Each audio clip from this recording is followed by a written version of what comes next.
伝説のドラゴンと共に戦いの旅へ。パンツァードラグーン RPG パゼル。セガサタン。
Hi everyone, welcome to another round of Young 78 Game Reviews.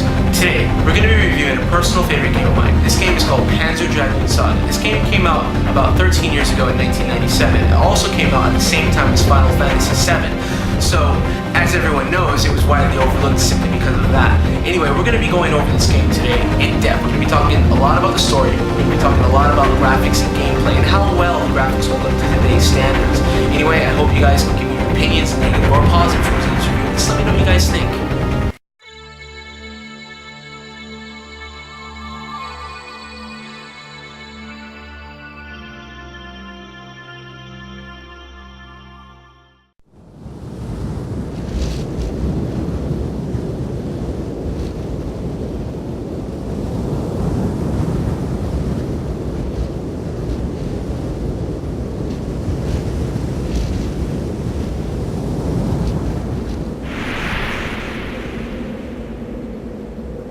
First thing I would like to talk about is the uniqueness of the story, in the sense that you take they took two different languages and they kind of mixed them into one. Team Andromeda used the original Japanese language, obviously, because they're from Japan, and they took another language which just sounds like a mix between Hungary and Arabic, and it's like they mixed it into one, and it really does set the overall atmosphere for the game. Also, if you guys take a good look at the cinematics, you can see how well the cinematics hold up even to today's standards, and just the overall art direction, use of colors, even with the limited technology back then, it's really some impressive stuff. Anyway, your character is Edge, and Edge essentially, he's your eccentric, I want to travel the world, I want to do many things, why are we working, why are we doing this, asking many questions, and one thing leads to another. They're working at the excavation site, he goes inside the excavation site to defeat some kind of monster or bug, and he ends up finding this woman in a statue, and when he sees this woman in a statue, he has kind of a vision, and this is essentially where things kick off. He has some kind of connection with this woman who you'll later know as Azelle. And this girl is very significant because, she basically controls, she controls the key to operating the tower, or she is the key to operating the tower, which if you play the game, you'll understand it more in depth. Now, Kramen, who is the guy that you saw in the aircraft talking to his subordinate, he is essentially after Azelle as well, and, one thing leads to another. His subordinates, find the dig site and basically slaughter all of Edge's allies, slaughter all of Edge's friends, and the captain, which Edge sees as a father. And this is, something that drives Edge over the edge, you could say. And, at the same time, Kramen, being as calm as he is, going towards the excavation site. And Edge says, why do you want to go in there? And you're looking for the girl in there, and all of a sudden, his friend or his Kramen subordinate just knocks Edge out completely cold, and they take the girl away. After a while, Edge wakes up and he sees the girl being taken on the airship by Kramen, so he runs after her. And then, one of Kramen's subordinates is left behind, decides to give Edge a bullet in the chest, and that sends Edge flying off the cliff. And obviously, you think he'd be dead from that point on, but no, this is really where the story starts. He's killed, but he's not killed. Anyway, Edge left a little, Kramen left a surprise for the Empire he's rebelling against the Empire for reasons unknown at this point, and so he decides to blow up the capital of the Empire, which obviously is going to piss the Empire off and send, the Empire is going to send everything they have after Kramen, and, that's just not going to be cool for Kramen. But at the same time, who we thought was dead isn't. Edge comes back to life by this mysterious light, and all of a sudden this dragon from nowhere comes and greets him. And the dragon is, if you've played the past Panzer Dragoon games, you'll have a better understanding of it. But this dragon has a connection with Edge, and this dragon also has a mission, and the only person that can help this dragon to complete its mission is Edge. So the dragon, essentially saves him, and at the same time, the dragon shares with Edge a vision of the past riders, of the past people who also rode this same dragon.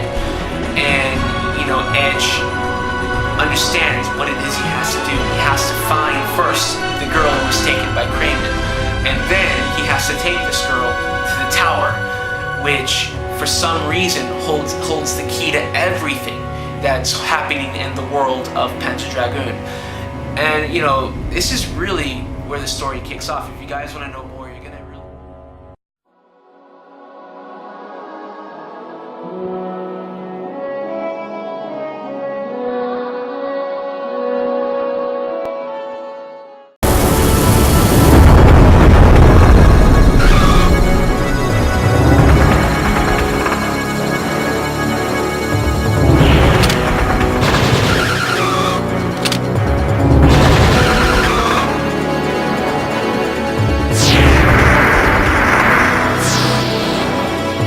Welcome to the graphics and gameplay portion of this review.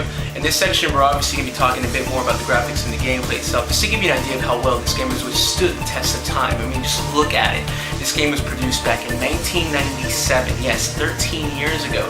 It came out about the same time as Final Fantasy VII, and one of the things you'll notice right away between this game and Final Fantasy VII is that everything is fully polygon. Everything's fully textured, you have different light source, you have many different effects going on, and it looks beautiful. This is running on the Sega Saturn, which was considered to be by many inferior in terms of 3D technologies when compared to the PlayStation, but this game just proves it wrong, seriously proves it wrong. I mean, just look at the library in this section and how you're able to walk through different environments. I mean, okay, when you're flying in the Dragon portion, for example, you're able to fly through different environments. And this, you can see I'm flying through a terrain area or mountainous area, and if you're looking at the water effects here, they're beautiful. I mean, it looks like you have nice transparency effects. I mean, the desert area looks amazing. Running through tunnels is nice. You can see sand falling from the ceilings, which is pretty unique. There's sand flowing also through because of the wind in the desert areas, which is nice. The game runs at roughly, I would say, a solid 20 to roughly 25 frames per second. So it's not the full 30 like most people like, but when you're playing this game, you'll quite overlook it, especially when you're introduced to the overall look of the game and the feel. The music also plays a big part, and I would say the graphics. Another great thing about this game is you have daytime and nighttime versions of most of the environments here. Now here I'm flying through a lake or an ocean area with peaks and different mountains popping out of the ocean. And in this area there's also an underground area where you can explore the ocean, or you can explore below the ocean within tunnels. Now, again, if you're looking at this video, you can see the daytime version of that same area, and just look how beautiful it looks. The backdrops, the water, everything. Now, one of the great things about this game is that it starts off plain, and as you progress, the graphics start to get better and better and better. And towards the end, I would say towards the end of the game, even at the end of the game, the graphics are at a point of being amazing. I mean, they're using different color effects, different lighting effects, different texture effects. And all these things combined together make one beautiful looking game. It's very rare to see a game that has withstood the test of time this well. It looks beautiful, when compared side by side to today's games. I mean, it actually looks better than some of the newer games released today, and that says a lot considering the age of this game. The dragon is fully detailed as well, which is another cool thing. Now, in this area, you can see I'm traveling by using the map.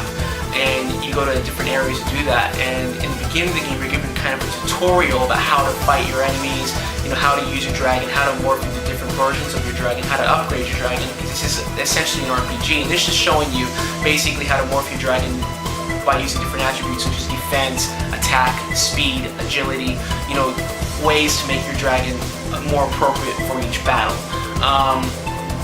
And this was awesome when it was done. I couldn't believe they did that.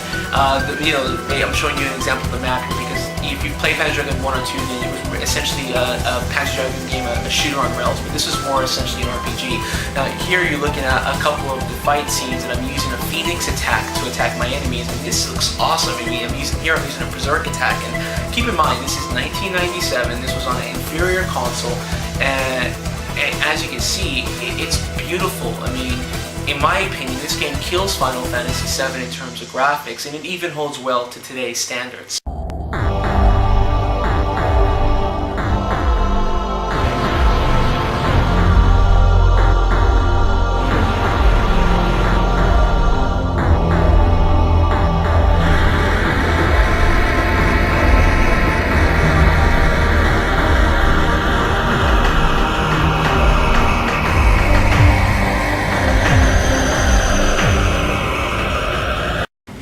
Welcome to the last section where I let you know whether you should buy this game or leave it alone. Now the first thing I'm going to tell you about Panzer Dragoon Saga is do not play this game using S-Video unless you have the right TV for it. I highly recommend when you're using an LCD TV or using your computer that you use the AV cables instead. The effects look better, the transparencies are better, and the overall look of the game is much nicer. Now, back to the buy it or leave it alone section. Yes, definitely buy this game. If you can find it, pick it up.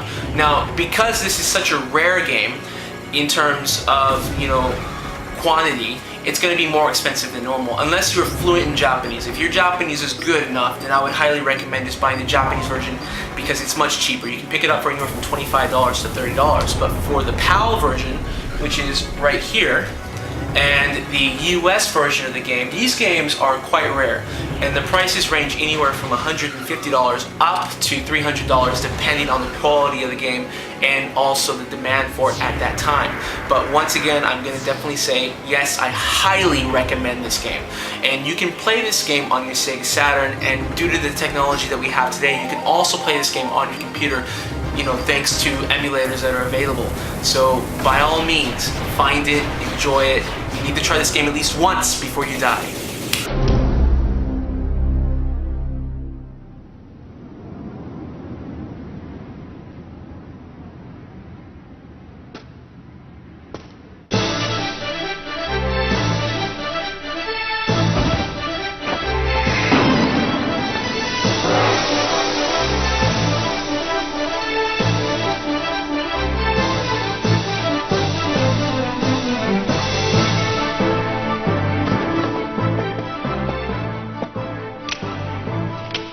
神のご加護。待て。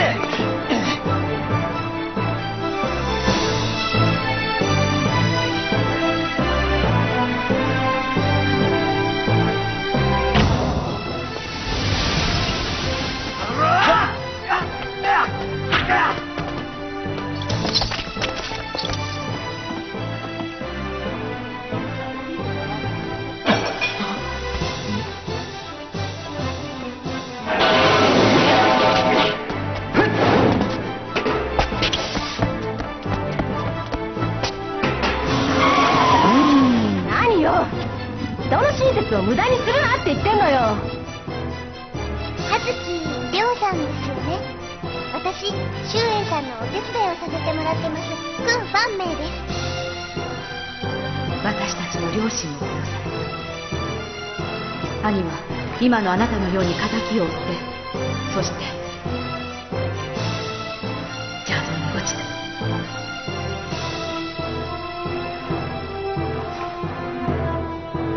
あなたは邪道に落ちてはいけない。